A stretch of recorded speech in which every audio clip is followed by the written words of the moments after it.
contraction sila sa intestinal mucosa, the body will contract, shorten, and then yung ventral sucker, siya naman ang mag-hold or mag-attach.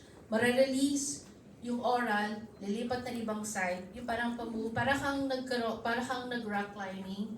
So, gamitin mo isang kamay mo, push mo yung sarili mo, gamitin mo yung kaliwang kamay mo para umangat ng ka and to change places. Ganun yung principle ng kanilang locomotive property. Okay?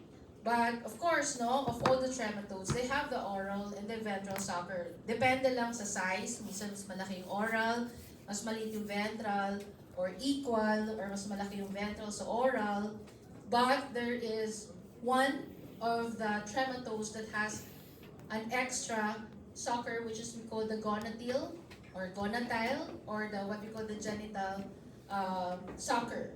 Okay? So, ito yung oral sucker, usually either terminal or subterminally located anteriorly. Ang ventral, usually nasa midpoint siya, no? Or minsan closer sa anterior or sa oral sucker. This is the gonatile, no? And these are present or pathognomonic feature for heterophyes. So pag nakita nyo ang question, meron gonatile, huwag na kayo mag-isip ng iba. So if there is gonatile, the third sucker, that is heterophyes. Now, for alimentary canal, as I mentioned, they have incomplete. So nakita nyo dito, the intestinal ceca will end blindly. Okay? And then, reproductive system, they're highly developed. Kahit hermaphroditic sila, they have a highly developed reproductive system. For the female, meron silang ovary, meron silang uterus. For the male, meron silang mga testes. Okay? Now, for excretory system, of course, this is important for their osmoregulatory function.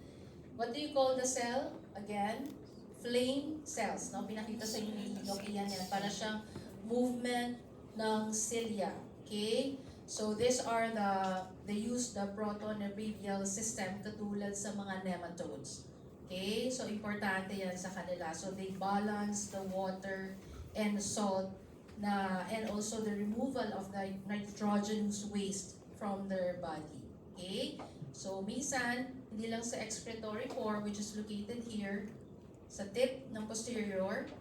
So sometimes, it can excreted from their teguments. Now, katulad ng mga ibang nematodes, there are oviparous trematodes. When you say oviparous, they will lay eggs. Okay? Not larva. They will lay eggs, no? So alam niyo na yung rule, all trematodes are embryonated. Except, ano yung mnemonics dyan? Ayan. So, Paragonimus, Echinostoma, Fasciola, Fasciolopsis, Gastrodiscoides, and Artifekinostomum malayanum. So, except for Paragonimus, the next few of this will be a part of our discussion. No? Halos lahat sila intestinal, except for Fasciola, which is hepatic. And all of them are operculated, of course, except schistosomes. Yan yung malalala nyo. Pag merong mga exception, pag hindi nyo na talaga alam sagutin, schistosoma na ang sagutin nyo. Kasi halos lahat ng exception sa trematodes nasa schistosoma. Parang dapat nga sa siya, di ba, nematodes, kasi separate ang sexes niya. Because all of the trematodes are monoecious. Okay? So these are just comparison, nakita niyo na siguro to sa website. These are just comparison of the different ova of the intestinal and the liver flukes. So pinakamalaki, of course, will be the Fasciolopsis busci. Kaya siya yung largest trematode known as the giant intestinal fluke or giant intestinal trematode. Mapansin nyo, ang Echinostoma, siya yung, kasi ang Fasciola and Fasciolopsis, halos the same lang sila ng size. And humahabol dito si Echinostoma. So pag tinanong nila, sino ang middle na size na egg? Ang next na answer nyo will be Echinostoma. Siya lang kasi ang middle size na halos humahabol na sa Fasciola and Fasciolopsis. And of course, the tiny ones are the Clonorchis and Epistorchis. Heterophyes pati. Okay? Minsan mahirap siyang distinguish because pare-pareho siya ng itsura. Okay, so these are the other ova na discuss nyo last time. So we are going to just discuss the organ-dwelling flukes because sa blood-dwelling tapos na kayo, which are the schistosoma. Now we are going to discuss only the developmental cycle in the life cycle of the organ-dwelling fluke. So, of course, anong meron siya? Pinakamalaki, that is the adult. So usually, they will stay or habitat nila will be the small intestine, or if we're talking about intestinal flukes, or if we're talking about hepatic, usually biliary ducts. Okay? So usually the man or reservoir host will hold or will harbor the what you call this, the adult form. And then of course will be the ova. This will always be your diagnostic stage. So diagnostic stage ng ova, ang question lang yan is if it is embryonated or unembryonated. So tandaan nyo na lang yung inyong mnemonics kung sino yung mga unembryonated ova. For several weeks, no, it will develop. Once it will pass in the feces of the infected defective host, it will develop a miracidia, which is the hairy structure. I think this one, nung nag-join ako sa inyo, mas nandun ni Doc Ian. So this miracidia will develop within 2 to 7 weeks. They will, for some of the trematodes, no, they will be released in the water. Kasi may ibang trematodes like the Clonorchis, the Opistorchis, kinakain na yan diretso ng ova di ba? Kinakain na yung ova diretso ng snail. But for some other trematodes, kailangan pa nilang ma-release into the water, become free swimming, okay, until they will find their first intermediate host. Okay? So, generally, sa trematodes, ang lahat ng first intermediate host will be aquatic snails. Although sa lecture ni Doc Joy, I think she mentioned about terrestrial snails. Pero yun kasi yung medyo question, no? Kasi yung terrestrial, these are usually part of the Clonorchis, Heterophis, and Opistorchis. Kasi sila yung hindi na kailangan mag-release ng miracidium sa water. Pero ang nabasa ko sa ibang journal, kailangan pa rin ng aquatic snails. Kasi they have to release the cercaria sa water para ma-reach yung second intermediate host, para ma-complete nila yung life cycle. So that's important for them. Now, once they are already inside the snail, which is the first intermediate host, andyan na yung mga larval development. So this is the asexual reproduction. So it starts with sporocyst, then 2 generations of radiate, and then hanggang sa mag-form siya ng tail, which is the cercaria or cercariate. Now, it will be released from the first intermediate host sa water uli until ma-reach niya yung second intermediate host. Could be aquatic plants, pwede ring snail, or mga fish. Okay? Fresh water lahat to ha, huwag maglagay ng salt. Fresh water or brackish fish. Okay? For our organ-dwelling flukes, except, of course, sa blood flukes, no, kailangan nila cercaria as the infective stage. Pero for the rest, it always be the metacercaria. So the metacercaria, masyadong madikit yan sa kanyang second intermediate host. Kaya kunyari sa plants, aquatic plants, hindi pwedeng like kangkong, hindi pwedeng basta hugasan lang sa water. Kailangan talaga lutuin nyo siya kasi ang metacercaria talagang grabe ang attachment sa kanilang second intermediate host. So usually, wala siyang tail, and normally, pag nakita mo siya, either round or ovoid shape. Okay? So that's the developmental stages of organ-dwelling flukes. So these are the different examples. No, sporocyst, this is already be part ito ng sa histona. So makita nyo, itong mga naka-attach na bilog-bilog na yan, these are the metacercaria. This is the miracidium. So I don't know if you can see the cilia. Okay, so kailangan nila kasi mag-swim. And then this will be the radiae. So inside are already formation of the cercaria. This will be the cercaria and this will be the metacercaria, which is the infective stage for the trematodes. Most of the trematodes except schistosoma. Now, for the life cycle, they have generally the same life cycle for the organ-dwelling flukes. Okay? So, how do you get the infection? Mode of transmission is always the same, no? That is fecal-oral contamination. So, when you eat the second intermediate host, contaminated, no? Food that contains the contaminated or the metacercaria. So, starts with the ova when the infected definitive host will defecate. So the feces contains ova, okay? Either embryonated or unembryonated. So myristidia will form inside the ova. It's either be released in the water or inside the gut of the snail, okay? And then once they find their first intermediate host, they will develop into larval stages that will be the sporocyst, the radiate, cercariae. And then the cercariae will now release in the water, hanapin na naman nila ang second intermediate host, which can be in the form of sa ating intestinal, it could be aquatic plants, it could be fish, or it could be the same snail. Sa Paragonimus, anong kanyang second intermediate host? Sa Paragonimus, clams, no? Yung mga crustaceans. Now, until such time, they will now become metacercaria. So, yung life cycle nila starts with egg, larval stage, and adult stage. Okay? So, these are the different types of cercaria. I'm sure this was mentioned already by Dr. Bandalan. So, tandaan nyo sa Furcocercus, kasi fork, so siya sa schistosoma. Microcercus, siya lang yung maliit na buntot. So, tandaan nyo, siya lang yan. Pag nakita kayo maliit na buntot, isipin nyo na Paragonimus siya.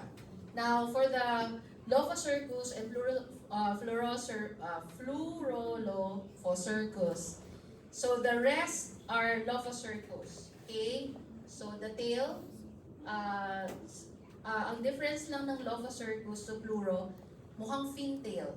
Okay? Parang buntot ng mga kasi sa Lopho, it's fluted. Tapos, ito, meron siya, I don't know if you can see sa TV, itong side na to, parang fin. Okay? Parang sa fin ng fish. So, it's a powerful fin folds, no? And the only one that has this fin tail cercaria is the Opistorchis. Okay? The rest are Lophocercus. Okay? So, now for the habitat, okay? So, madali lang tandaan, for intestinal, syempre intestinal, lahat sila small intestine except for one, which is the gastrodiscoides. Ang gastrodiscoides has the cecum or large intestine as their final habitat. Ito, adult habitat to ha. So, for the intestinal, we have the busci. So, they can form the adult form na sa small intestine, either duodenum and jejunum, Echinostoma illocanum, the Heterophyes, Metagonimus yokogawai, all of them usually sa duodenum jejunum of the small intestine. For the two additional, actually ito hindi man natin ito masyadong na-encounter, but this is part of course ito wala tayong sample nito sa moving exam. So, huwag na kayo mag-isip unless magbigay si Doc Ian ng picture. Pero wala tayong slides for these two specimen.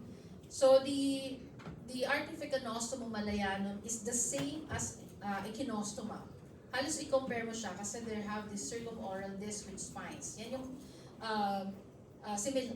similarity nila. So, again, they're found in small intestine except for the gastrodiscoides. Itong gastrodiscoides, wala magkakamali sa inyo to. Alam na alam nyo, by shape alone, kahit na nakaganyan lang kayo, ay, gastrodiscoides yan. So, colon siya or cecum. Okay? For the liver flukes, hindi kayo magkakamali, just answer biliary ducts because all of them has a habitat in the biliary ducts. Okay? Fasciola hepatica, may gigantica, clonorchis, opistorchis.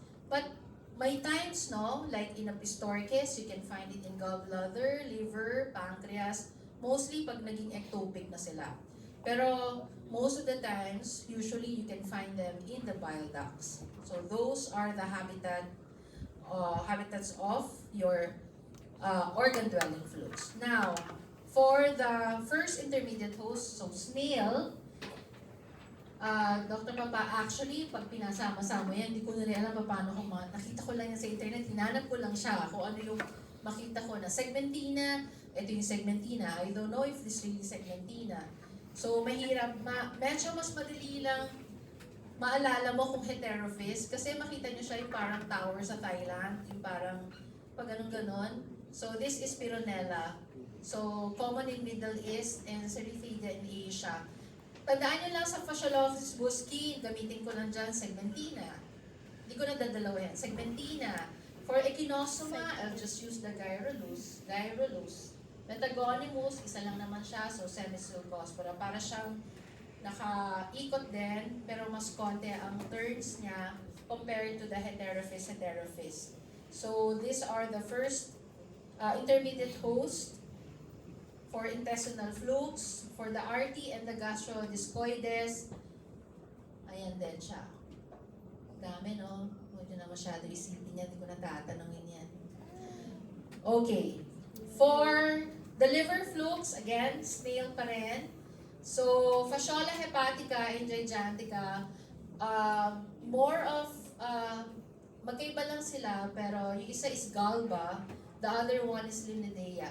Okay? Hepatica and gigantica. For Clonorchis, it's Bulimus.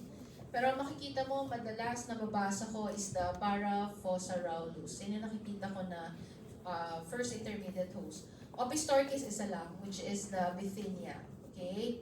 So, mapansin nyo, pag isa na lang, isa niya tatanungin kasi yan ang madali nyo maalala. Okay, for other second intermediate host, for intestinal, of course, we have aquatic plants. We have the water caltrope. So, bicornis kasi parang may dalaw siyang sungay. Or water chestnut, ito masarap to. And yung mga Nymphea lotus, yung mga, I think Ipomea is kangkong, pwede rin sa busci. But more of Fasciola. And then, Echinostoma, second intermediate host will be the snail.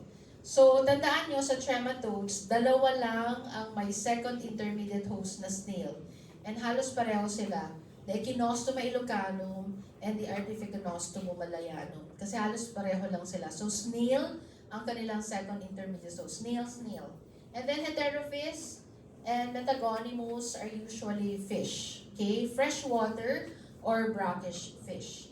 Alam niyo, para maalala niyan, aquatic plants. Sino ang meron aquatic plants? Teka, hepatic muna tayo bago ko sabihin. Okay, for intestinal flukes, we have also the Artificognostomum malayanum. Ang difference nila sa snail na Echinostoma illocanum, yan ang lagi tinatanong ni Dr. Bandalan, Pila luzonica. For the Artificognostomum malayanum, Pila scutata. So, ito yung mga usual na kakain natin, no? And then for Gastrodiscoides hominis, these are just plants, no, aquatic plants. Ito yung mga kangkong, yung Ipomea obscura, watercress. I don't know kung nakakain na kayo nitong apulid. Usually, maraming common yan sa market. So, iyan yung isa sa mga the second intermediate host. Now, for the liver flukes, okay, Fasciola and Gigantica, they have the aquatic plants. Clonorchis and Epistorchis, they will have the fish. Okay? So, paano nyo maalaman? Minsan, malito ka na sa dami mong inaaral, especially for non-medtechs, no? So, I'm sure may way kayo para mag-aral. Plants, minsan, di ba, yung P nagiging F. So, Fasciola, Fasciolopsis, plants. Okay? So, aquatic plants, Fasciola, Fasciolopsis. Pero, group sila ng plants. So, kasama mo yung Gastrodiscoides dyan. Okay? Now, for Clonorchis, Opistorchis, Metagonimus, mga fish yan. Kasi kiskis ang mga isda. May kaliskis. So, kaliskis, Clonorchis, Opistorchis. So, yan yung mga fish. Okay? Still, yung dalawa lang tandaan nyo, yung Ilocano. Okay? And the Malayanum. Now, this will be the intestinal flukes. Ito yung sinasabi ko sa inyo. Geographical location, inisa ko na lang para pag inaral nyo, madali na siyang makita. Okay? Tandaan nyo, sa Philippines, halos lahat present ng Philippines except for Metagonymous, yung Pagaway, sa pangalan pa lang mag-Japanese ang dating. Pero the rest, meron ang Philippines. Okay? Pero saan endemic? Anong endemic na parasite sa Philippines? I read some of the book, it says Fasciolopsis busci, but some book says it's not that common. Pero ang pinaka-endemic talaga sa atin is Echinostoma ilocano, which are common among regions sa Bataan and Leyte. Pero busci can be seen in Bicol area as well. Okay? Pero sa cases ng Philippines, hindi siya ganun kadami. So mostly China, yan, Korea, Thailand, yan yung mga common. Especially mamaya yung mga sa Thailand may tinatawag silang koi pla na food. So common to sa mga Clonorchis, Opistorchis. Ang ginagawa kasi sa Thailand, yung northeast ng Thailand, meron silang tawag na hindi nila niluluto. Anong tawag sa atin doon? Kinilaw. Okay? Tapos sinasamahan nila ng red ants. No? Tapos yung fish nila doon, known siya na merong na may Clonorchis Opistorchis parasite. Pero kinakain pa rin nila. So, suntok sa buwan ng kain nila. So, kaya ang northeastern Thailand, siya yung pinakamataas na record sa Thailand na may cholangiocarcinoma. Kasi yun ang hepatic flukes kasi yan. Now, for the first one, the common name is the giant intestinal fluke. Ito pa lang, aralin niyo, okay na yan. So, makita niyo, no, nilagay ko na dyan yung adult. What are the things that you need to learn from Fasciolopsis busci? So, in Fasciolopsis busci, pag binigyan kayo ng case, and then, I'm sure in the case, they will mention more of the description of the trematode. When you describe Fasciolopsis busci, because they almost have the same description with fasciola, which is the hepatic fluke. Ang difference lang would be the cone and the shoulder. Walang cone and shoulder ang Fasciolopsis busci. Okay? Tapos, the testes will be the same, dendritic or branch testis. But ang difference nila will be the intestinal ceca. Ang intestinal ceca ng Fasciolopsis busci, simple lang. Pero ang intestinal ceca ng fasciola will be branch. Okay? Even the ovaries are branch. No? So, yan yung mga description na kailangan yung aralin pag mag-aaral kayo ng trematodes. Now, again, for the first intermediate host, that will be the snail. Second intermediate host, aquatic plants. Definitive hosts are human, pero most of the time is ang pigs ang definitive host nila. Okay? So, look at the suckers, no? The ventral sucker is larger than the oral sucker, usually subterminally located. Okay, so, of course, the disease coming from its name, fasciolopsiasis. Okay? Anong gamot nyo sa trematodes? Praziquantel. Anong gamot nyo except for one, fasciola, tricla, bendazole. Yun lang ha, wala nang sasagot na iba. Pag nagkamali ba kayo, ewan ko, nakurutin ko kayo sa singit. Okay. So, again, no, for the adult morphology, what do you have to remember here? The largest intestinal human fluke. Why largest? Kasi by millimeter, it measures to 70 to 75 millimeter. About 7 inches to 8 inches. So, makita nyo na agad siya. Yung nandyan ata sa atin, the fasciola hepatica. Okay, so makita niyo yung measurement doon sa middle. And of course, when you compare the shoulder with regards to the fasciola, ang fasciolopsis, no cephalic cone, no shoulder, unbranched, unbranched intestinal ceca, branched ovary, and the testes are also branched. Okay? So, pag arborescent is another name for dendritic. Pero sa atin sa para, ginagamit natin yung dendritic. How about the vitellaria? The vitellaria, usually on the lateral portion, it starts from the anterior down to the posterior. Parang whole body niya may vitellaria. And na-mention ni Doc Ian about the serous sac, right? Ang serous sac sa fasciolopsis is absent. Yan din yung distinguishing feature with regards to fasciola. Sa fasciola, present ang serous sac. Okay? So, yan ang itatandaan nyo dyan. Pagdating sa lab, more of morphology tayo. Kasi yan yung tatanong sa inyo. Plus, of course, konting clinical manifestation. An ova, it is the largest ova. Of course, all trematodes are operculated.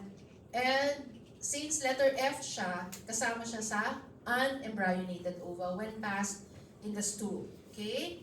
So, they resemble the hepatica. Okay? Wala masyadong mahirap tandaan sa fasciolopsis buski. Now, this is the same as I featured before, no, sa life cycle. So again, the reservoir will be pigs, humans, also is a definitive host. So an infected human will defecate an unembryonated ova, and usually it takes 3 to 4 weeks or sometimes 3 weeks to develop into embryonated ova. Dapat sa water. Pag hindi napunta ang ova sa water, hindi siya magde-develop, hindi siya mag-embryonate. So, kailangan ma-reach niya ang water para mag-embryonate. So, in embryonation, ang nasa loob niya will be the miracidium. The miracidium will be released for within 3 to 7 weeks. Maghanap siya ng first intermediate host. Of course, the first intermediate host, syempre mali itong nilagay ko. Hindi snail. Okay, anong fasciolopsis? Anong second intermediate host ng fasciolopsis? Tama pala. So, snail, tama pala. So, plants, fasciolopsis F, plants. So, from the cercaria, no, until nag-develop na sila ng larval stages inside the snail. So, the metacercaria will be released, free swimming until it will find its second intermediate host will be the plants, okay, aquatic plants. And this will be ingested by humans. So once ingested, the metacercaria will exist into the small intestine, okay, either in duodenum and jejunum. So until such time that this larval stage will develop into adult.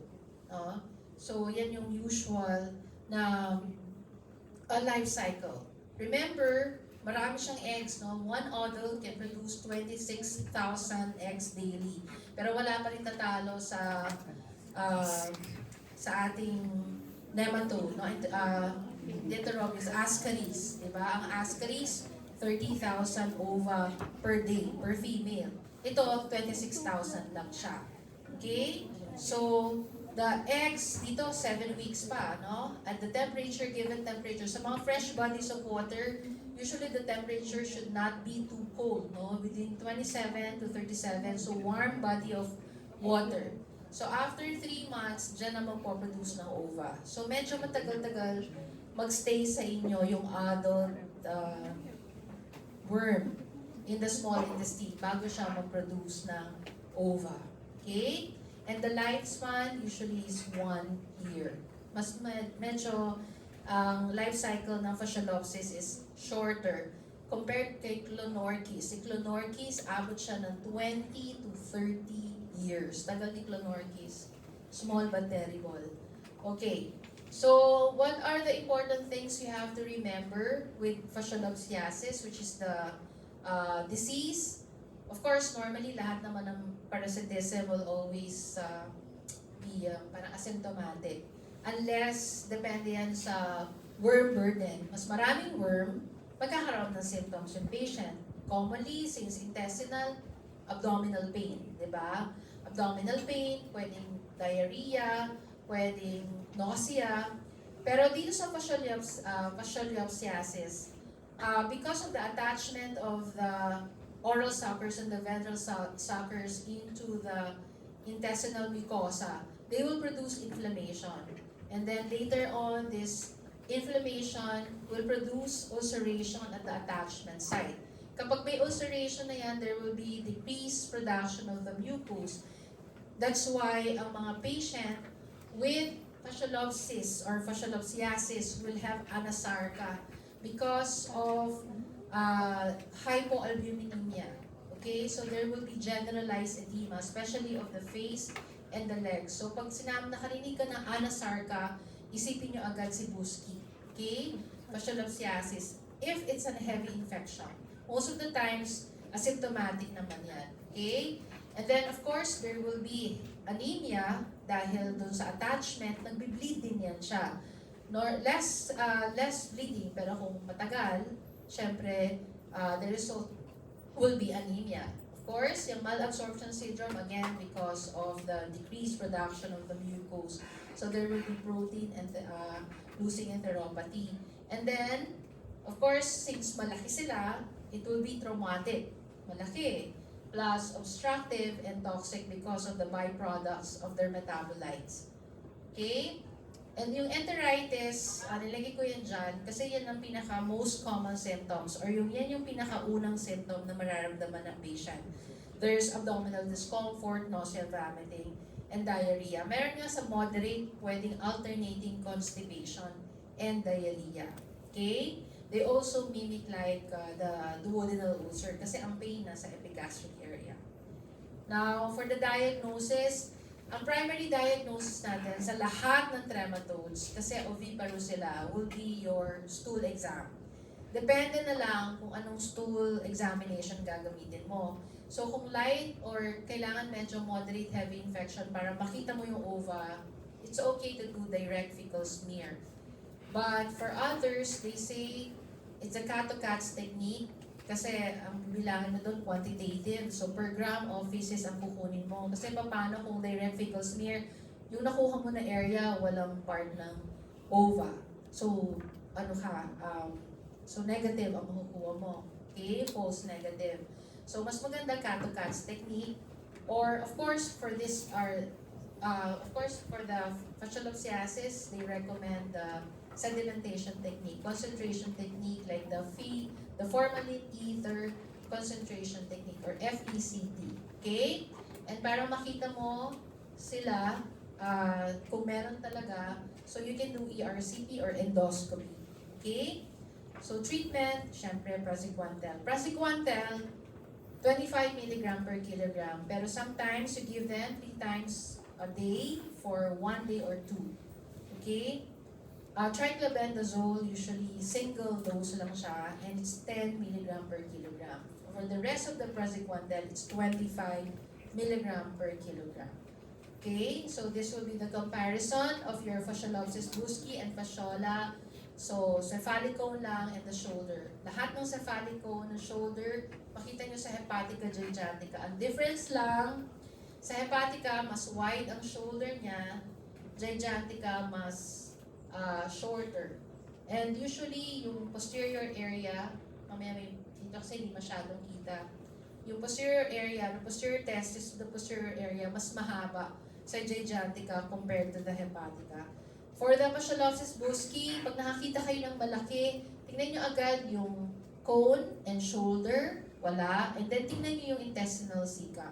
If this unbranched or simple, then that's the buschki. If this dendritic or branch, then you are referring to fasciola. Okay? Now, next move on to the next echinostoma, Ilocano. So, Ilocano, kaya Ilocano kasi it was discovered first in Ilocos Norte. Pero hindi siya endemic sa Ilocos Norte. Kasi marami na tayo echinostoma, no? Several species na yan. Pero what's endemic in the Philippines is Ilocano, pero not sa Ilocos Norte, but in Leyte and in Bataan. Okay? So, what's the common name? Garrison's fluke or spiny mouth fluke. Spiny mouth kasi ang pathognomonic feature na echinostoma, ito nakakalimutan, will be the circumoral disc. Okay? Para siyang may crown of thorns, about 49 to 51 spines. Okay? So, ano pang pwede nyo tandaan sa adult? The testis, instead of branch, lobe siya. Okay?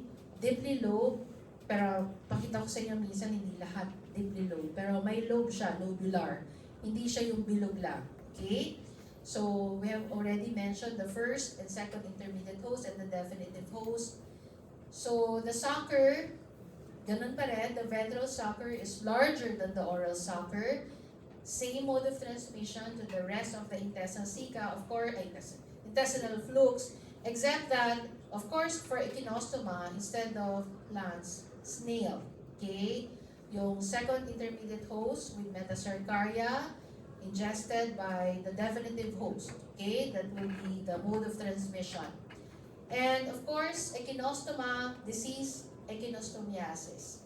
So, common ang kanyang catarrhal inflammation. So, the same na siya kasi attachment to the intestinal mucosa can cause inflammation. Okay? And ulcerative lesions. Kaya, sabi ko sa inyo, madali lang talagang aralin ang trematodes. So, again, this one, makita niyo yung oral sucker plus the area, no, yung mga spiny crowns. Okay? So, tandaan niyo lang. Ito yung, sa length kasi, parang medyo mahirapan na kayo pag papagsama-sama yung length. So, pag binigyan kayo ng case, huwag kayong magpanic kung nakakita kayo ng measurement. Ang titingnan nyo, every time, binibigyan kayo ng case sa parasitology, tingnan nyo yung mga hint. Minsan may hint dyan eh. Kunyari, in the ova, you found ganyan. Or the adult looks like ganito. Yung pala may hint ka na, so dapat dun pa lang, hindi ka na magkamali. Okay? So, there are more of tapering. Okay? So, the anterior portion is more tapering. Pati yung posterior portion niya, medyo wide ang middle portion niya. So, parang kumuha ka ng bola na in-stretch mo. Okay? Taper ang anterior, medyo taper ang posterior, mas mataba yung gitna. Okay? So, cephalic color around the oral sucker. Of course, the integument are also covered with scales. So, ito na. Okay? So, the ventral sucker, nasa bandang baba siya, no? Located at the anterior fifth of the body. So, close up ng testis. Tandaan nyo, pagdating sa ganito, ang echinostoma will always have a tandem testis. When you say tandem, dalawa sila. And usually they are positioned one after another. Okay? Yan yung isang tatandaan nyo sa echinostoma ilocanum. Katulad din yan sa mga Clonorchis at Pistorchis, ang position nila halos magkasunod, hindi sila magkatabi ng usual na testes na magkatabi. So ito, one after another. Parang siyang nakapila. Kasi sa pinakataas nila will be the ovary. So parang tatlo yung makikita mo. The ovary and the two testes. Okay? Testes. So here, the testes here are low. Pero ito, iba-iba, no? So, itong first picture, you can see the testes are more globular. Pero pag tinignan mo sa ibang mga side, mas makikita mo na lobe ang testes, katulad nitong pangalawa. Okay? The anterior testes are slightly lobe, and ito yung talagang usual niya. Okay? So, anteriorly, you can see the lobe. Hindi siya, may mga, parang meron siyang ganun-ganun sa side. So, yan yung lobe. So, hindi mo talaga makikita. Pero may iba deeply lobe talaga na makita mo yung lobular formation. Dito, hindi masyado. Okay? And above, you can see here the lobed ovary. When you say pretesticular, it's above the testes. Okay? How about the vitellaria? Ang vitellaria niya, hindi present on the whole lateral sides. Usually, nasa middle part. Okay? Ito lang siya. From here to here. Okay? So, the vitellaria are just limited on the area dito sa may anterior fifth to almost posterior third of the whole adult worm. Okay? Now, this is the close-up view of the echinostoma ilocanum. So, ito pa lang, pag kinagat na kayo yan or pag nag-suction na yan, no, imagine mo the bleeding that it will cause, the inflammation and the ulcerative lesion. So, you can see here the oral sucker and the ventral sucker. And you can see the tegument, no? Of course, mas malaki ang spines ng oral sucker, ng circumoral disc compared to the teguments of, the scales of the tegument. Okay? For the ova, since this is unembryonated, kasama siya sa PEFGA, so unembryonated ova. So again, the ova is quite large compared to the other intestinal. So ka-members niya halos sila fasciola and fasciolopsis because look at the measurement up to 116 micrometer. Kasi sa iba, nasa hanggang 70 lang or lower. Okay? So again, because they are part of the intestinal, so they look yellowish brown. And they have also the operculum, but the operculum is small, very small. Itong thickened up opercular end, kung masyado siyang kitang-kita, makita niyo siya, sinong isipin niyo? Paragonimus, Mr. Manny. Di ba ang Paragonimus, one way you can see them or recognize them is through the thick up opercular end. But for Echinostoma, meron silang thick abopercular end, pero not as great as that of the Paragonimus. Okay? So that's why medyo mahirap pa rin siyang makita. No? Kailangan i-relate na rin yung history and PE of the patient. Okay? So again, the egg or the ova of Echinostoma is almost the same as fasciola and fasciolopsis. The life cycle, okay, so pinalitan mo lang. So from unembryonated ova, it will embryonate and release the miracidium in the water. It will find its first intermediate host, the snail. And then in the snail, inside the snail, there will be larval development, sporocyst, radiate to cercaria. And then there will be release of the cercaria, find the second intermediate host, becomes metacercaria when they find their second intermediate host, which is another snail. Okay? So that will be the second intermediate host. Again, tandaan niyo talaga ito si Pila luzonica. Since the Ilocos is located in Luzon, kaya tinawag siyang Pila luzonica. Freshwater snail. Gyralus for the first intermediate host. Okay? Sa Echinostoma, usually the humans are accidental. Mainly ang kanyang definitive host are birds. Okay? And again, the infective stage will be metacercaria and the diagnostic stage. Huwag embryonated ha, kasi kung ano lang makikita mo sa stool. So, the first one to be passed sa stool will be unembryonated ova. Okay? So, disease, Echinostoma, echinostomiasis. Okay? Again, normally patient will be asymptomatic. Okay? And if there is heavy infection, parang meron lang din siyang GI symptoms kasi intestinal. And if you do peripheral blood smear, you can see eosinophilia. Lahat naman, di ba? May eosinophilia. That means meron kang parasitism. Okay? So these are the important areas to take note of. Sa Philippines, kung sa case natin, meron kayong case, tapos endemic kumain ng raw snail. So, isipin nyo na lang, tapos nagbigay ng bataan or late, so ang inyong parasite will be Echinostoma ilocano. Okay? So, Garrison's flu. Zoonotic siya.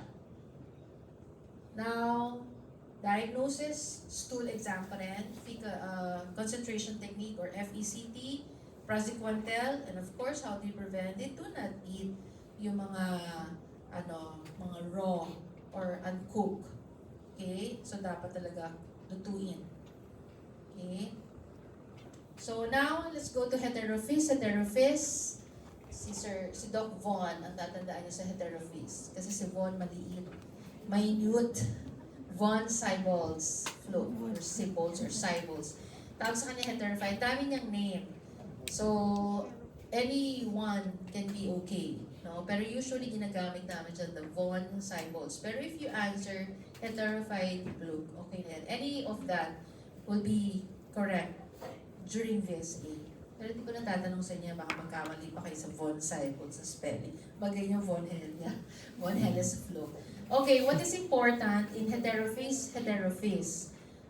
is the presence of the genital sucker or the gonadil.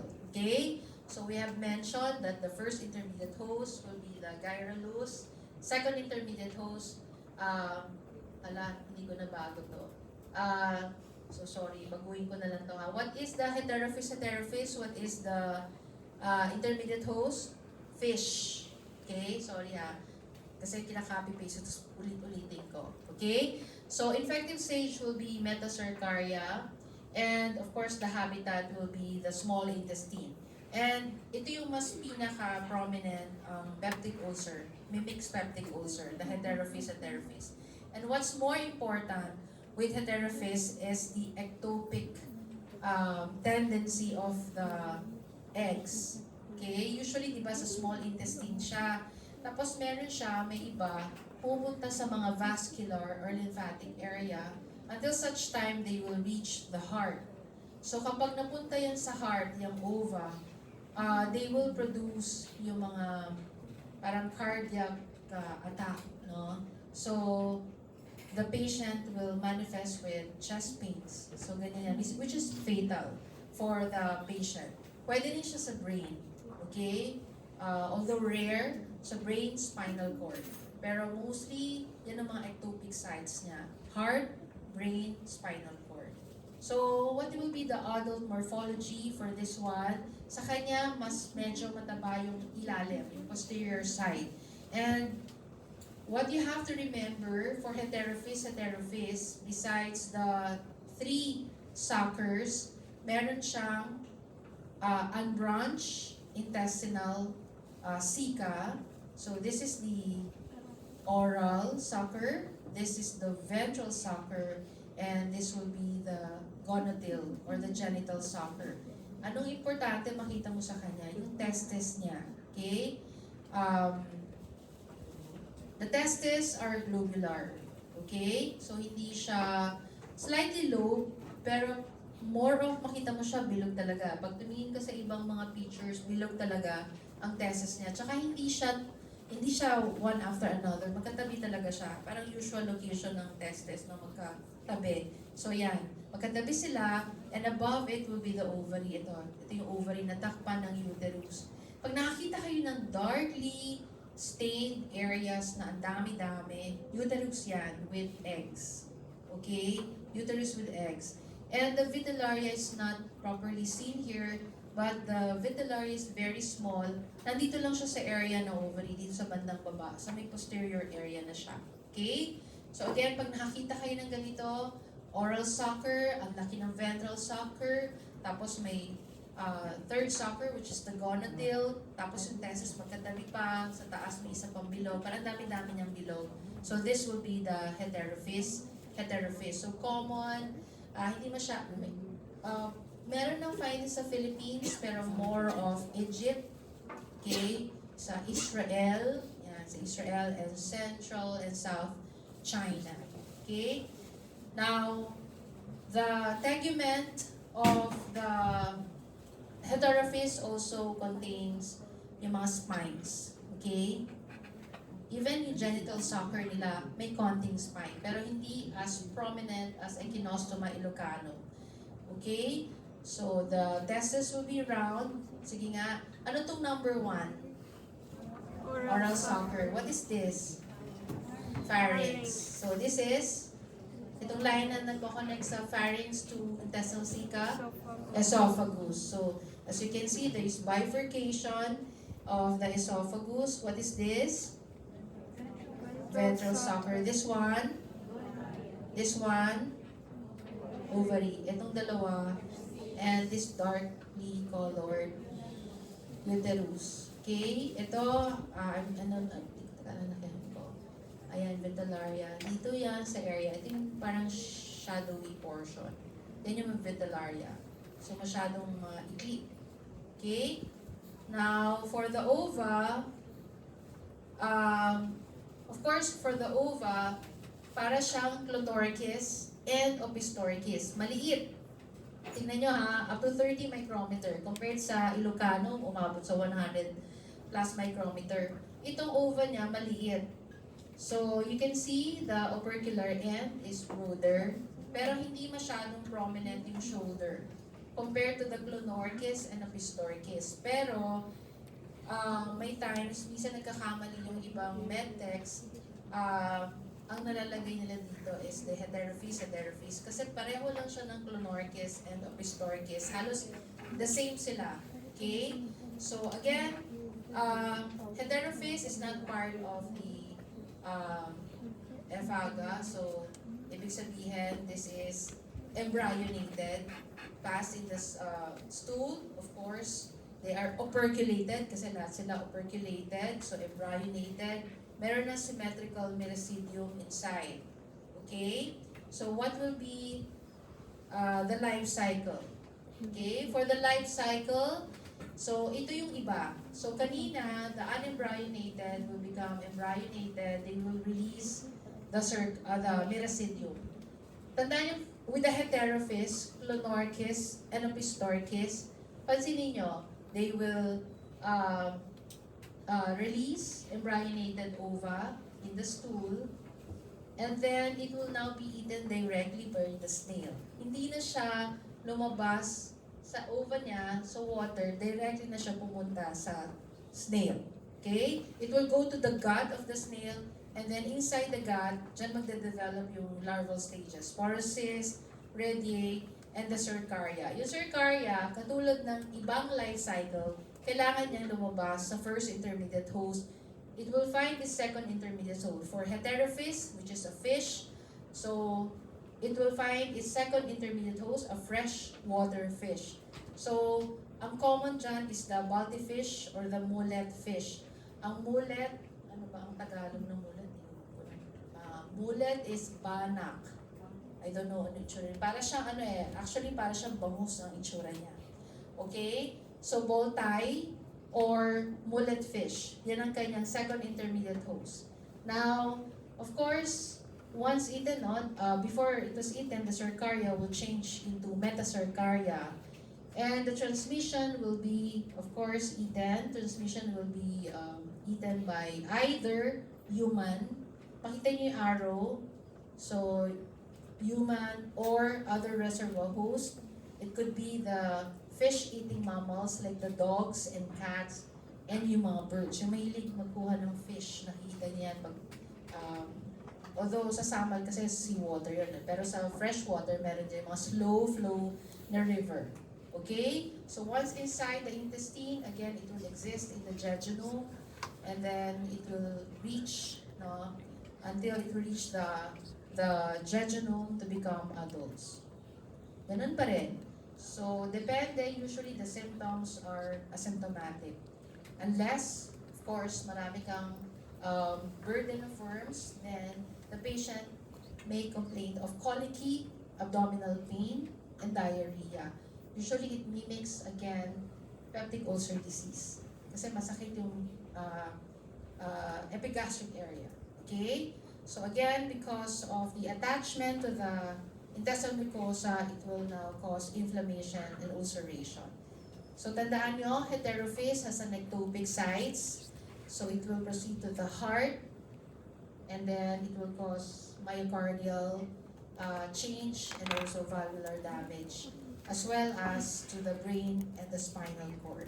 Okay? So mag-burrow talaga sila sa wall ng intestine and some sa vascular and the lymphatic system. So, pag nandun na sila sa heart, mamamatay yan. Okay? Mamamatay siya, magde-degenerate. So, yung worm, magde-degenerate, i-release yung egg. Okay? So, pag na-release na yung egg, yan na yung mag-travel sa heart and brain. Okay? So, this will be your diagnosis. To identify between Heterophis, Clonorchis, and Opistorchis, you can do PCR. Pero wala naman tayong PCR dito sa Davao, sa Mindanao. So, kailangan dalhin mo pa sa Manila. Okay? But of course, stool exam is still number one, recovery of embryonated. FECT concentration technique, given na yan. The CAT-to-CATs, if you are going to study, do the survey, yung mga ginagawa ng mga researchers, CAT-to-CATs ang ginagawa nila kasi kumukuha sila ng grams of the stool. I'm sure na-explain ni Dr. Panes during her lecture. Of course, treatment will be praziquantel and avoid eating raw or improperly cooked fish. Metagonomus yokogawai, So, for the Metagonymous Yokogawa, common name niya is Yokogawa's fluke. So, halos the same lang din siya. Definitive host will be also dogs and cats. Okay, parang pareho rin siya ng heterophys. But, of course, the snail is different. The first intermediate host and the second intermediate host are freshwater fish coming from Cyprinidae family. Okay, so ito yung itsura niya. The ventral sucker is deflected. Hindi siya nasa gitna. It's more on the right side. Okay, tandaan nyo ha, pag Metagonymous Yokogawai, the ventral sucker is deflected to the right. Ito siya. This is the oral sucker, which is the terminally located, and the ventral sucker, we call it acetabulum. Kasi diba, acetabulum is another name for ventral sucker. Hindi siya oral, but ventral. The acetabulum is also known, the ventral is also known as acetabulum. So this is also a genitoacetabulum. Kasama na siya sa isa. Hindi katulad sa heterophys, nakaseparate talaga yung gonadil. This one is parang nasa isang hole lang siya or sucker. Okay? And you can see by the skin alone, daming scales. Okay? This will be the body of the Metagonymous Yokogawai. So, they have, of course, two testes and also oval. So, obliquely side by side. Again, para siyang heterophys. Pero oval testes side by side, ovary at the top. Okay? Kaya lang, ang mapansin mo, wala lang siyang prominent na third sucker compared to the heterophys. The vitellaria, again, is always on the posterior side. Pareho lang siya with the heterophys. Okay? So, geographic location, nasa Philippines din siya pero not too common. But common siya in Taiwan, sa Spain, Israel, yung mga Balkan states as well. This will be the ova. So the ova, again, will be similar to the Clonorchis and Opistorchis. So meron din siyang, actually, pag Clonorchis, meron din siyang comma shape, opercular end. Okay? So, usually, they have this, sa Clonorchis, very prominent yung shoulder kung saan nakarest yung operculum. But for the ova, Metagonymous, hindi masyadong prominent ang operculum. Okay? So that's why it's a lock-seated operculum. Hindi common yung shoulder sa kanya. It has already containing miracidium if it matures already. Okay? So, life cycle, the same as heterophys. So, magkakaiba lang tayo doon sa fish. Okay? That's the bana. And also, of course, the first intermediate host, semi-sulcospira. Kahit ako nahihirapan ako, kaya hindi ko yung bibigay sa inyo.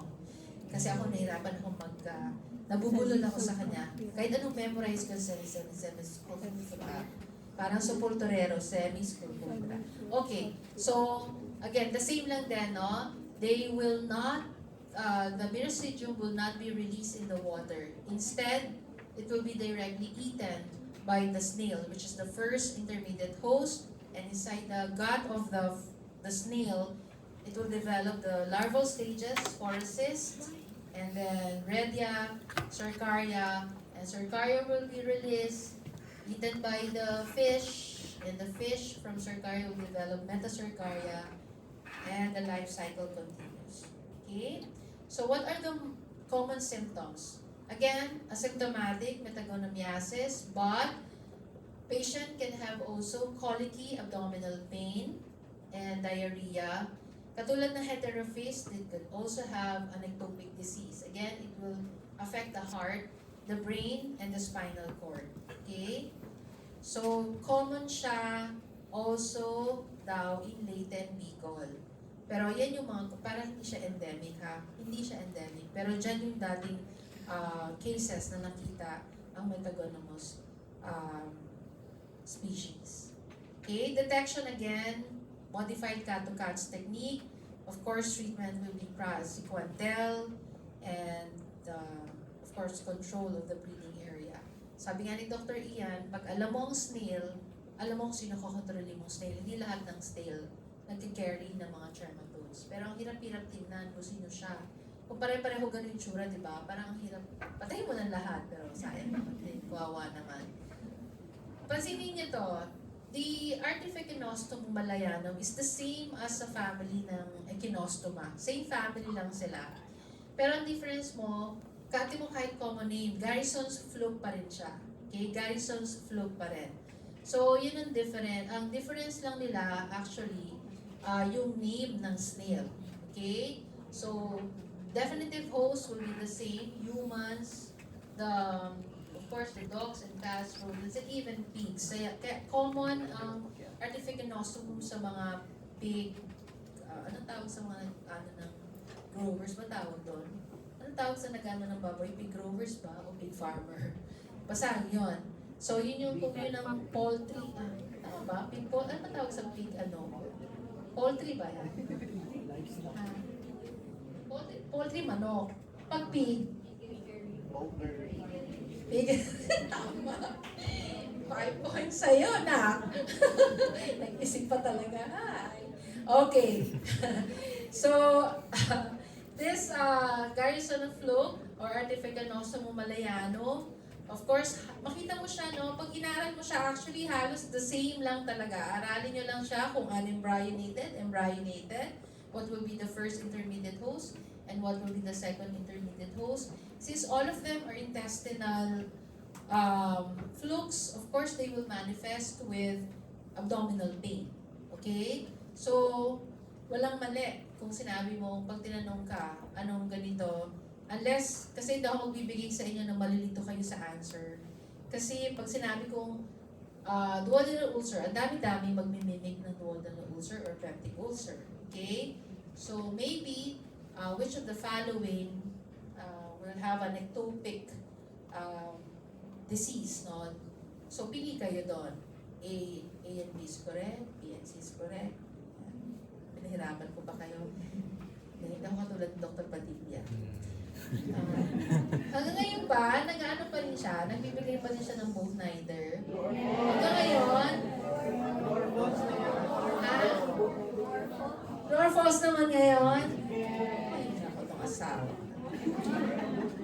Nakaka-tikim sa akin yung mga kayo.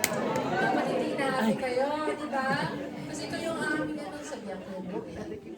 Okay, kasi dapat ngayon, bawi na talaga kayo, ha? Bawi na. Adult morphology. Tandaan nyo, pareho siya sa Echinostoma ilocanum. They have this circumoral disc with spines. Pero mas konti yung spines niya. Kasi sa Echinostoma 49 to 51. Sa kanya, less than. Mga 43 to 45 lang. That's the same. Hindi mo bibilangin isa-isa. Okay? So, you can see the oral sucker. The ventral sucker is bigger than the oral sucker. And now, for the testes, ito, parang pareho sa heterophyes, magkasunod sila. Parang tandem. Isa nasa taas, isa nasa baba. And they are lobed. Ito talaga makita mo yung 6 to 9 lobes. Oh. Hindi siya yung parang nakagano na sa side. So, ito talaga, pag nakakita kayo ng lobulated testis, and you can see the circumoral disc, pareho din siya sa, dyan kayo magkakamali if this Echinostoma or Artificinostomus malayanum. Yan, ganyan yung tsura niya. The ovary is rounded or oval. Usually, it's pretesticular, meaning nasa taas, dito. And of course, this dark one will be the ova containing uterus. And the vitellaria, you can see it's lateral, and it's known for its long serous sac. Hindi na makita dito eh. Okay, nakatago siya sa likod ng uterus. Okay? So, this type is seen in latent fecal, no? Northern and central part of Luzon. Okay? Measurement, 5 to 12 millimeter. So, maliit lang. Okay? So, this will be the ova. So, there's also operculated ova. So, this is unembryonated.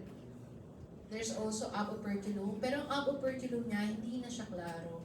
kahit ako tanggalin mo yung aboberculum para hindi ko makita yung aboberculum niya.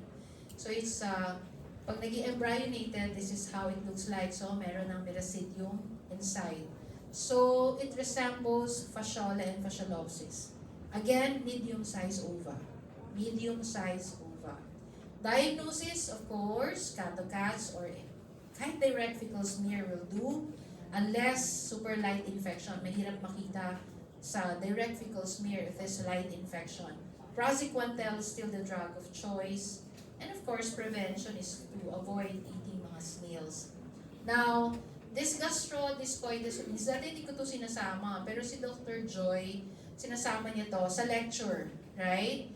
So, ang tandaan nyo lang dito sa gastrodiscoides hominis, yung shape niya, which is anteriorly parang bote. So, limited ang kanyang shape and then magiging discoid sa baba. Okay? Para siyang bote ng isang alak na hindi pabilog. Ewan ng alak yun.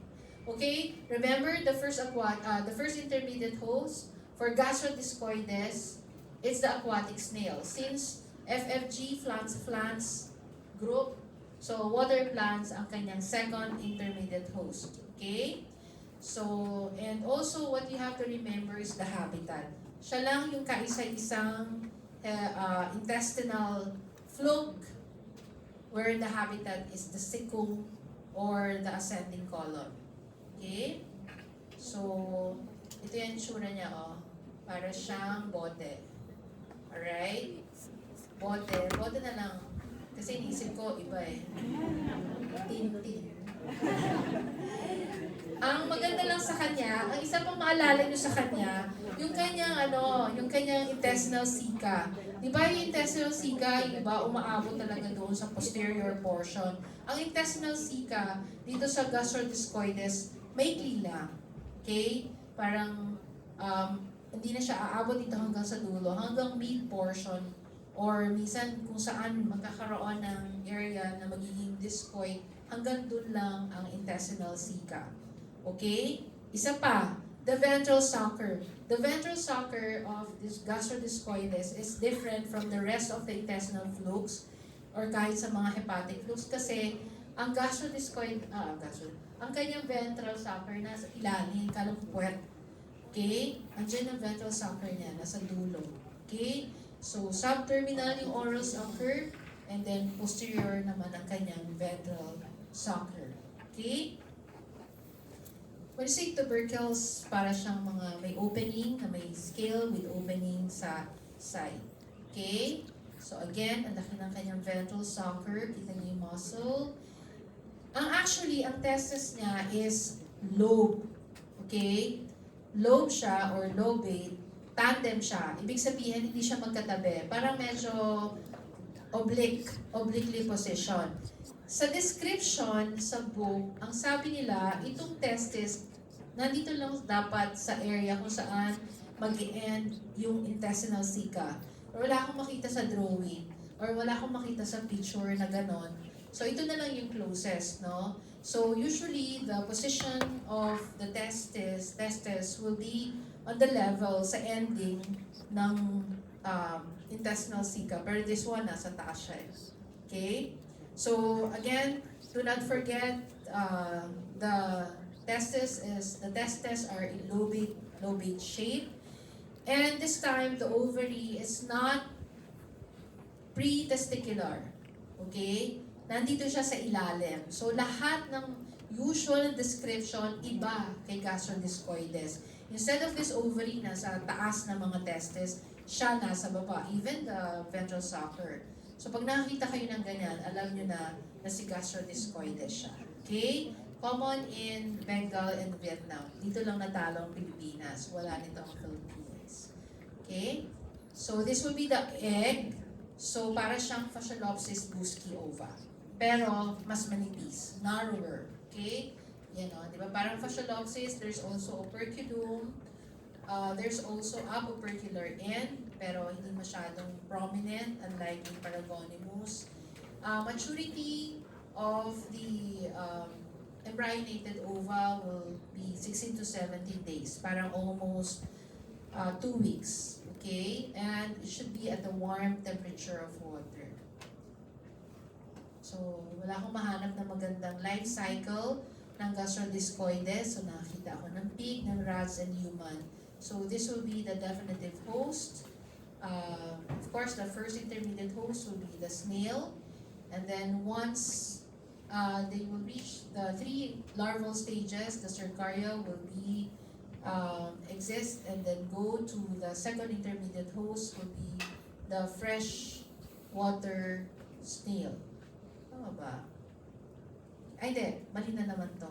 Kinapi-paste ko na naman to. Sorry ha, nililito ko kayo. Copy-paste ko, hindi ko na bago. So, this will be the plants.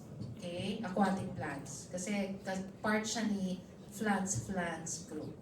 Okay? So, sorry ha, baguhin ko yan. Okay, pathology. Of course, since the attachment to the intestinal mucosa, heavy infection can cause abdominal discomfort, diarrhea, headache, and increased mucus production. Asymptomatic most of the times. Okay? Ayan na. Treatment of intestinal trematodes. So, walang magkakamali dito ha. Lahat sila praziquantel 3 times a day, pero you have to give that only for 1 day. These are the other alternative medications. Okay? Albendazole, mebendazole are given usually among helminths. Pero mas, ano tawag nito? Ang first line of medication nila will be praziquantel. So what will be the mode of action of praziquantel? Ang praziquantel usually, it will increase the absorption in the intestinal mucosa for calcium. So if there's massive influx of calcium, it will cause the tetanic contraction of the muscle na pwede mag-cause ng death ng parasite. Okay? So, makikita nyo sa inyong slide, ayan, para madali nyo aralin. So, this will be the different intestinal flukes, the comparison of the ova, sino unembryonated, sino embryonated, suckers, sino mas malaki, is it the oral or the ventral? What's their particular features, like in Heterophyes, in Metagonimus, it has also genitoacetabulum. What is common in the different species? Intestinal ceca, you can see sino ang branch, sino ang branch. Huwag niyong kalimutan, lahat ng intestinal ceca, simple. Isa lang ang branch. Sino? Fasciola. Okay? Wala namang kakamali doon. For the testes, ito pwede kayong magulo dito at saka sa ovary. So, with laboratory, gusto nitong iyan. I-feature talaga namin yung, pero ako madalas lang masyadong ng picture, pero ngayon mag-picture ako para mas makita nyo siya. So, makita nyo sa testes sino ang dendritic, sino ang lobe, sino ang globular. Okay? For the ovary, also the location, if it's globular, or also lobate, or lobe, and the vitellaria, the location of the vitellaria. Okay? I'm sure for now, medyo naalala nyo na yun kasi nag-exam na kayo kanina. Pero again, tandaan nyo, no, among all the nematodes, usually, di ba, kung saan lang yung area nila. So, for example, Paragonimus, sa lungs, sa intestinal, of course, small intestine. Of course, they could be ectopic sites. Sino yung mga trematodes na pwedeng may possibility na magkaroon ng ectopic sites? Paragonimus, number 1. Schistosoma, number 2. Fasciola, number 3. Heterophyes and Metagonimus. Okay? Sila yung mga trematodes that can be seen in some other parts of the organ na hindi nila usual habitat. For the hepatic flukes, so ito yung mga hepatic flukes, of course, their habitat will be the biliary ducts. So this will be the geographical distribution of the different hepatic flukes. So tandaan nyo lang yan, sobrang dami, pare-pareho naman. So again, makita nyo dito, the Thailand is the Opistorchis. Ito yung Koipla, K-O-I-P-L-A, na fish na very dangerous pag kinain mo. Okay, so for Fasciola hepatica, this is the sheep liver fluke. Again, you can recognize it because of its cephalic cone and the wide shoulder. And of course, they're very dendritic intestinal ceca.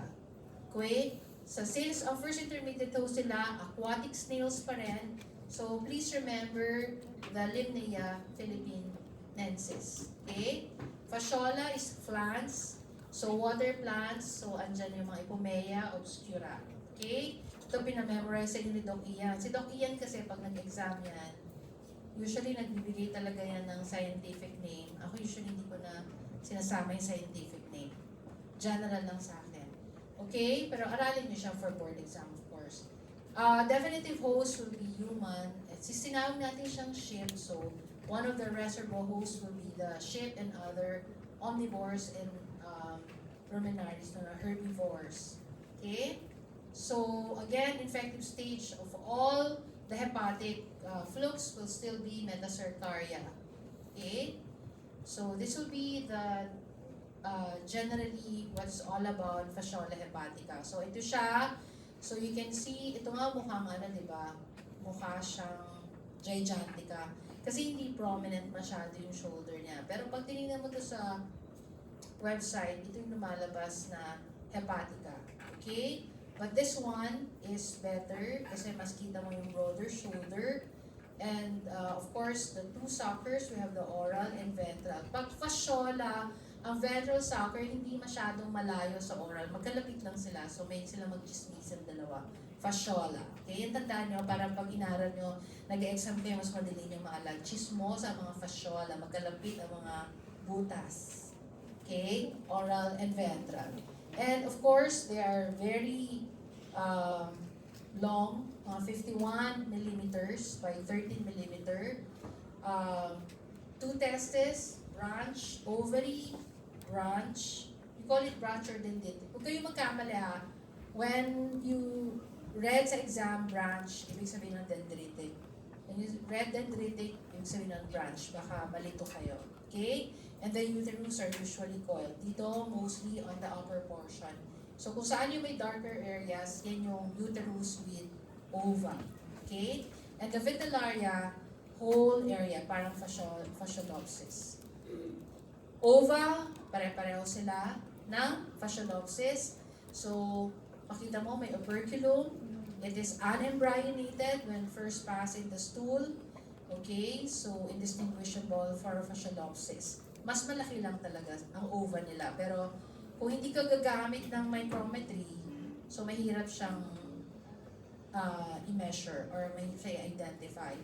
Now, for the life cycle of hepatic, so ruminants, cattle, sheep, most especially, of course, they will pass the unembryonated ova, which will be your diagnostic stage. So it needs water to embryonate and then release the residual. Again, the same.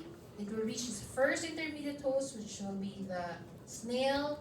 And inside the snail's gut, magkaroon ng development of the larva, lalabas ang cercaria, magiging metacercaria with aquatic vegetation, and pag hindi mo masyadong hinugasan yung mga kangkong or kung ano mga aquatic plants ang kainin mo dyan, then you can get infection with the fasciola. Okay? So inside, after ingestion, this metacercaria will exist and penetrate through the intestinal wall of the definitive host. So let's say human. And then, this immature fluke, kasi immature pa sila, that will migrate now muna sa liver parenchyma. Yan muna siya, pupunta muna siya sa liver parenchyma. Pag nakapunta na siya sa liver parenchyma, doon siya pupunta, final habitat niya will be the biliary duct. Okay? Sa biliary duct, doon na magmamature ang Fasciola species. Doon na siya magpo-produce ng eggs. And it will take about 3 to 4 months para mag-develop into adults ang Fasciola. From the larva to adult, it will take 3 to 4 months. Okay? Until such time, they also will develop eggs. No? So, dyan mo makukuha yung eggs. Kaya, in Fasciola, di ba ang disease niya is fascioliasis. There will be 2 stages, the acute stage and the chronic stage. Acute stage, ito yung few weeks lang. Okay? So, acute stage, ibig sabihin to, it corresponds to migration of the juvenile parasite, yung mga immature parasite, from intestine to liver pa lang. Intestine to liver.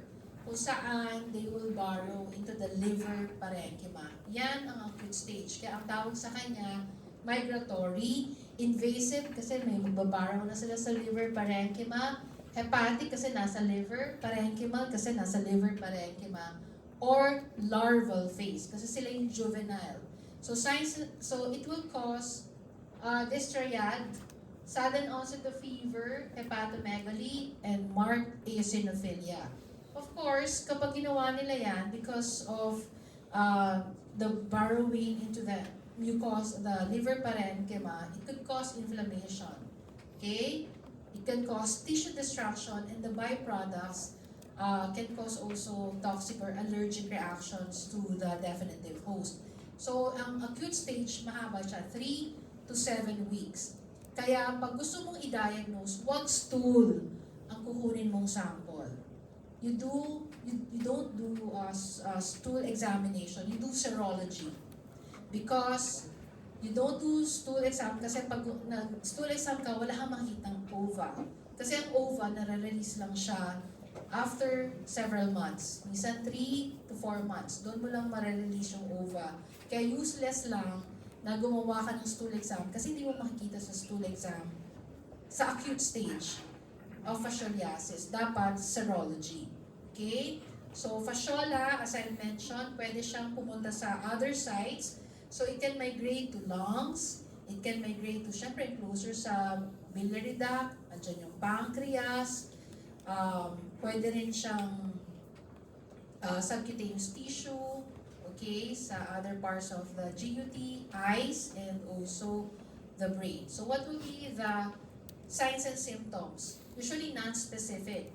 Commonly, yung mga right upper quadrant, abdominal pain, kasi liver, di ba?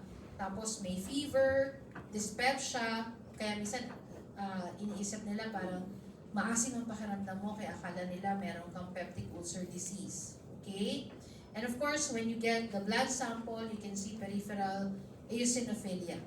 Okay? And even if you get transaminases na sa mga liver enzyme, you can get elevated ALP, AST, etc. Okay?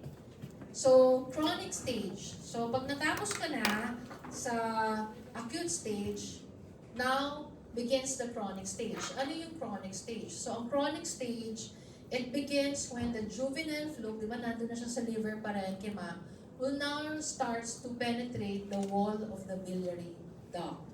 Doon na siya magde-develop into sexually mature adult. So, that's the chronic stage. Kaya tawag sa kanya latent kasi matagal-tagal pa, biliary kasi nasa biliary duct na siya, and adult kasi doon na siya naging adult. So, yan ang chronic stage. So, mostly the patient, the adult worm can cause obstruction, that can cause inflammation of the biliary epithelium, that can cause fibrosis. Dito na papasok because of the fibrosis, dyan na yung magkakaroon ng signs and symptoms of cholangitis, cholecystitis, cholelithiasis. Okay? So, yan ang common sa fasciola or fascioliasis. But, of course, the non-specific symptoms will be the same. There will be abdominal pain, nausea, vomiting, even hepatomegaly. And then fever, sometimes coughing. Again, laboratory abnormality, you can check increase in liver transaminases nila and peripheral eosinophilia. Okay? So, sometimes, pwede rin siya magpunta sa gallbladder, no? Nagpa-block din yung gallbladder. And sometimes, kung pumunta siya sa pancreas, then pancreatitis. Now, meron sa part ng Middle East, especially in Lebanon, they eat raw liver. And again, diba sa liver, meron diyang mga juvenile na parasite. So, this is the health zone. Ang health zone is self-limiting kasi in 24 to 48 hours, mawawala na yung symptoms mo. So, the patient usually can feel pain, magka-cough yan, mahirapan niyang huminga because of the laryngeal edema. So the word here, no, hinighlight ko dyan yung color niya, temporary. So the immature or the juvenile parasite will lodge into the pharyngeal mucosa temporarily. That's why it's self-limiting. 24 to 48 hours, okay na yung patient. Unless talagang nahirapan na talagang huminga yung patient na kailangan dalhin mo na siya sa ER. Because the patient can have dyspnea. If it enters the eustachian tube, then pwedeng magkaroon ng deafness. Okay? And of course, the pharynx, since edematous, mas mahirap lumunog. No? Dysphagia. Or pain also during pag naglunog. Diagnosis, pag acute, of course, you don't do stool examination. That's the limitation because the eggs are not found in the feces until 3 or 4 months. So, mas maganda, you can do ERCP. Okay? So, it's like endoscopy. Now, you can also do the serology on the acute phase. You can do ELISA and Western blot. And if this is the chronic phase, then you can do the identification of ova in the stool na. Okay? Now, gigantica, the difference is the size and of course the shoulder. Mas shorter ang shoulder ng fasciola gigantica. But the same, actually, almost the same with fasciola hepatica. Ito yung sinasabi ko sa inyo, the average distance, ito, makita niyo to. Ito ang gigantica. So, this is the posterior testis and the posterior border. Mas mahaba ang gigantica na distance compared to hepatica. So, hepatica smaller. Shorter pala, not smaller. Shorter. Compared to gigantica. Mas mahaba yung posterior distance ng testis and the border of the body. Mas longer sa gigantica. And of course, with the size, mas smaller ang hepatica. Okay? But the description is the same. Only the shoulder, shorter shoulder. Okay? Ova, the same pa rin. Operculated, unembryonated, brown, large, 160 to 190. Okay? Okay, this is the difference. Pinakita ko na sila. Ito yung mga nakita, lalaki nila, no? Nakita mo sila, oh. Isipin mo yan, kung marami sila sa ano mo, talagang magkakause ng obstruction. So, life cycle, the same as that of the fasciola hepatica. Pero ang gigantica, mas common siya sa cows and buffaloes. Okay? Tapos, tandaan nyo na lang, ang baka, mas malaki sa sheep. Kaya ang cows, sa gigantica siya.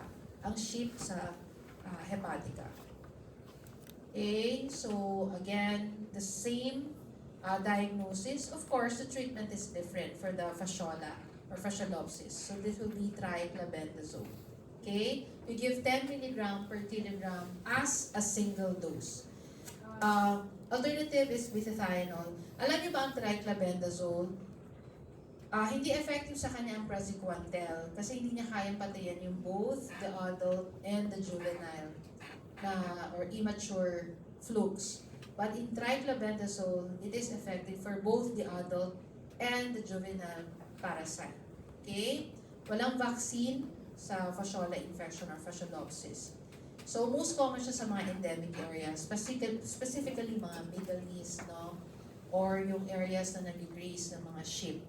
So, next will be the Clonorchis sinensis. Clonorchis is a Chinese liver fluke. Clock, Chinese daw. Clock, Chinese, Oriental. Wala na akong masabi. Okay. So, first, parang tamad na ngayon. Ako, actually, ganito na lang yan. Kahit ako, parang nano ang boses. So, of course, the same lang. Tignan nyo lang yung first intermediate host, will be the aquatic snail. And of course, Clonorchis is fish. Freshwater fish, mga cyprinus fish. Human will be the definitive host, including the fish-eating mammals, kasama ang dogs and cats. Dati nilagay ko dito sa first intermediate host ko, terrestrial. Kasi diba, ang life cycle nila, diretso nila kinakain yung ova. Hindi nila kinakain yung residual in the water. So, yun yung sinasabi ni Doc Ian. Pero nabasa ko, kailangan ng Clonorchis and ng Pistorchis ang aquatic. Kasi pag tinignan mo, ang woolly moths and the Paraphosphorus are considered to be aquatic snails. Kasi kailangan nilang i-release yung Cercaria sa water to continue the life cycle. Sa Clonorchis, equal. Kasi mapansin nyo parang lagi malaki ang ventral. Sa Clonorchis, equal ang size ng oral and the ventral sucker. Okay? So, eto na. Sa Clonorchis, sa itsura ng pahaba, sa Clonorchis, Opistorchis, Heterophis, and Metagonimus na pare-parehong itsura, si Clonorchis lang ang branch testis.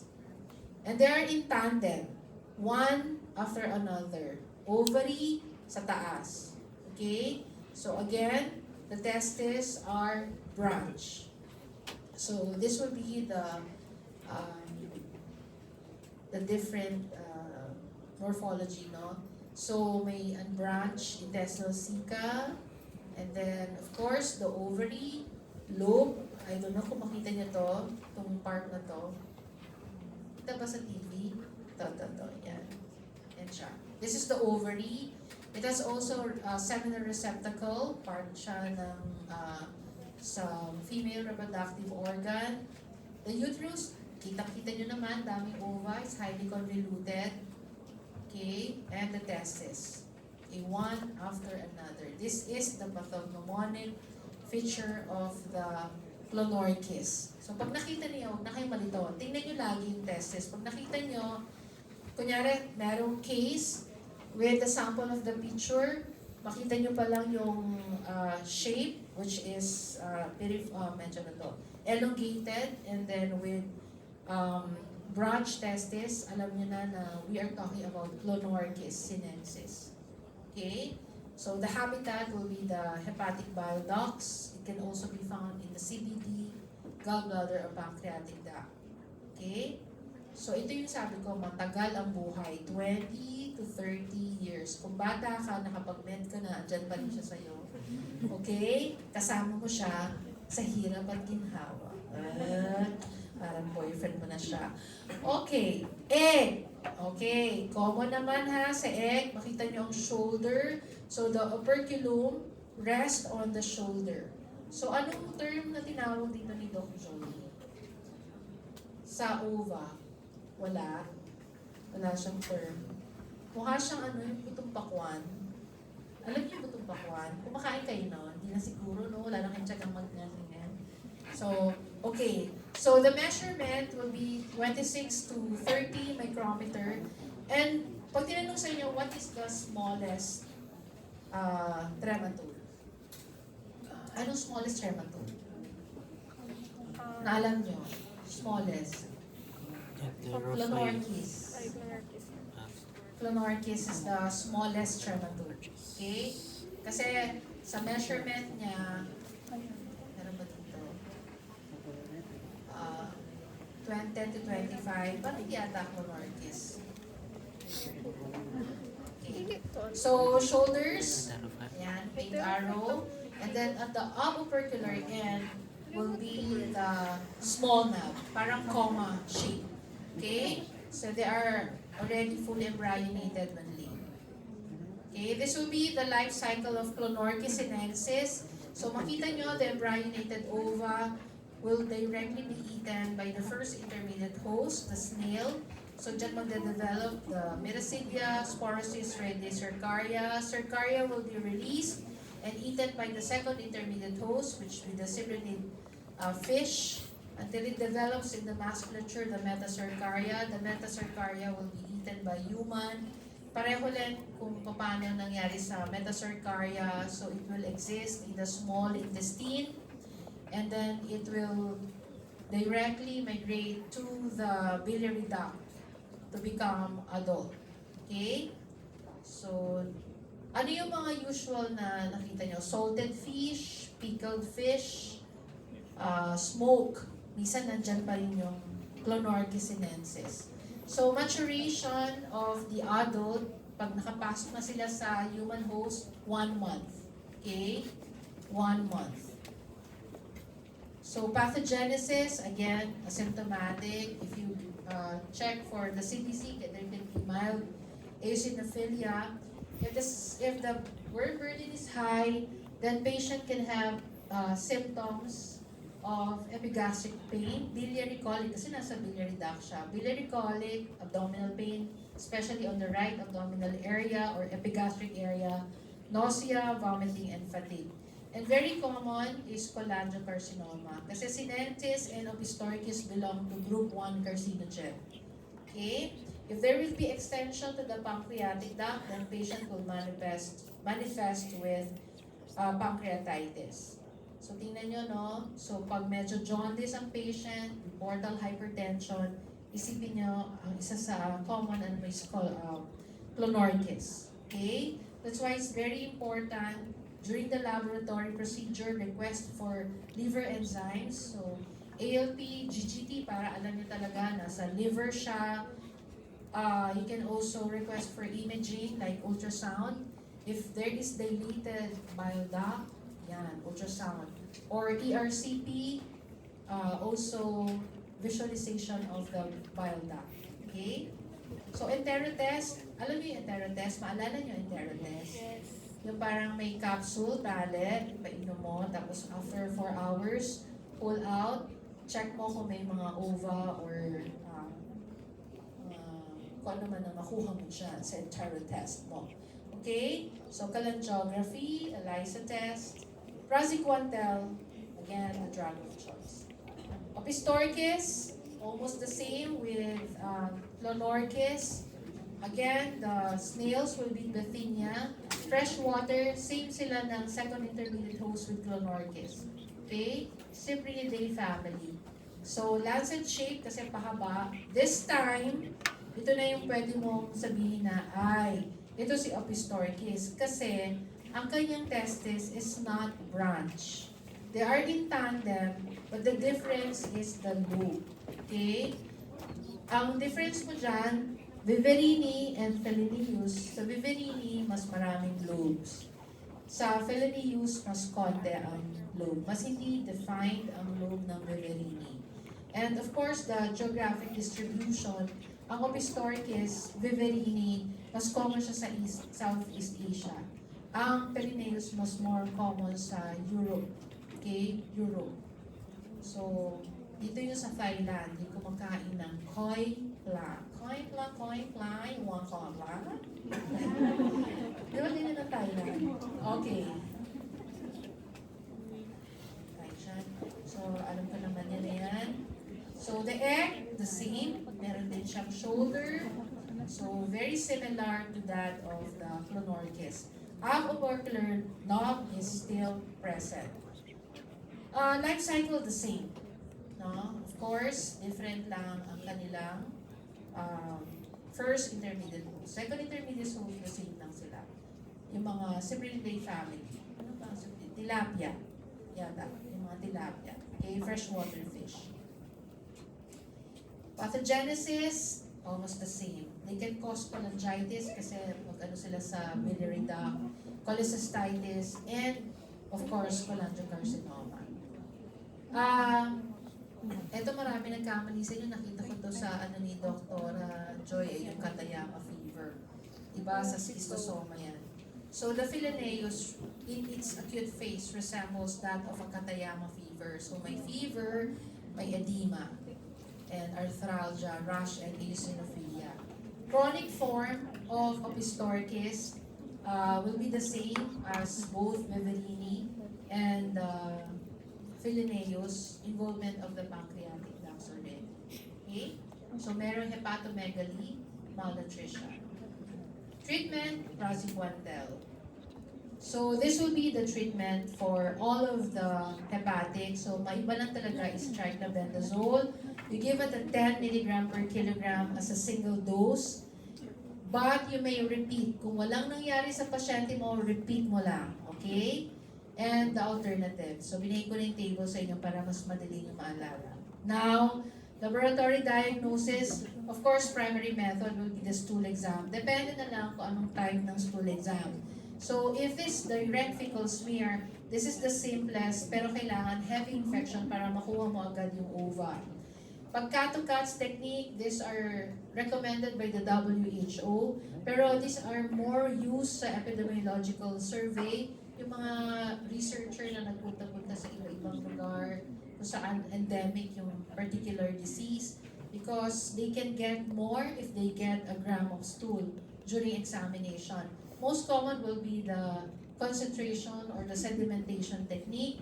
So, kahit light infection, mas sensitive siya. Again, kahit light infection. Ito si stall. So, parang Bisayang stool. Stall, exam. So, quantitative. Sabi niya, anong stall? Ikaw po sabi niya, stall, exam. Stool. Stall nga. Pareho na. Double L instead of double O. And multiple stool sample. Multiple stool sample, kailangan mo ng 3 specimens. You get it in 3 alternative days or different days in yung intermittent egg shedding. Kung hindi mo makuha sa una, baka sa second makuha mo na yung egg. Ancillary diagnostic tests. Yan. Serology, very useful sa fascioliasis acute. Okay, before eggs appear. Of course, yung mga hepatic, yung mga aspirate, okay yan. Peripheral eosinophilia common in all parasitism. Liver enzyme, mostly ito sa liver yung ancillary diagnostic tests. Okay? Gold standard for bile duct visualization will be the ERCP. So again, this will be the tabulation for your hepatic trematodes. Andiyan na lahat. Okay? So that's the end of the lecture. Pasensya na kayo, ang haba. Okay, pwede na matulog. May klase pa kayo? Yeah. Kaya mas kayo? Wala. Stretch na. What time is your class? 4 pa? Ba't mag-request na kayo? Agahan nyo para makulit kayo maaga. Ay, konti na lang naman time. Kung tayo sa 4th floor, kain kayo ng lomi. Ikaw alam mo. Lomi. Tapos may isa pa doon. Ano ba yung pwede mo bilhin sa lunch? Ha? Hindi. May isa pa. Doon din sa tindahan ng lomi. Katsudon. Mga suki. Okay na? I will not check the attendance anymore.